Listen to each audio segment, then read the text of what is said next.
Hello అందరికీ. ఇంట్లోనే ఎంతో టేస్టీగా ఉండే చికెన్ ఎగ్ ఫ్రైడ్ రైస్‌ని ఇలా ఒకసారి చేసి చూడండి. ముందుగా హాఫ్ కేజీ చికెన్‌ని ఇలా చిన్న ముక్కలుగా తీసుకొని వీటిని శుభ్రంగా కడిగి, ఇందులోకి ఉప్పు, పసుపు, కారం, ధనియాల పొడి, జీరా పొడి, నిమ్మరసం, అల్లం వెల్లుల్లి పేస్టు, అలాగే కొద్దిగా కార్న్‌ఫ్లోర్ వేసి కలుపుకొని గంట పాటు ఫ్రిడ్జ్‌లో పెట్టి తీసుకొని ఇలా పకోడీలాగా ఫ్రై చేసుకొని పక్కన పెట్టుకోండి. తర్వాత ఇలా 2 ఎగ్స్‌ని బీట్ చేసుకొని వేడైన ఆయిల్‌లో వేసుకొని చిన్న ముక్కలుగా చేసి ఫ్రై చేసుకొని ఎగ్‌ని కూడా పక్కన పెట్టుకోండి.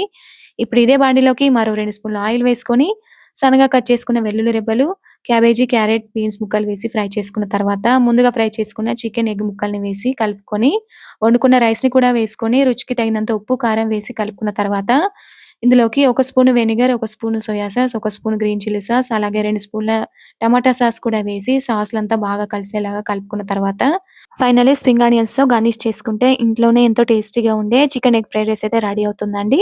మరి మీరు కూడా ఒకసారి ఇలా ట్రై చేసి చూడండి. అలాగే ఈ వీడియో నచ్చితే ఒక లైక్ ఇవ్వండి. Thank you for watching.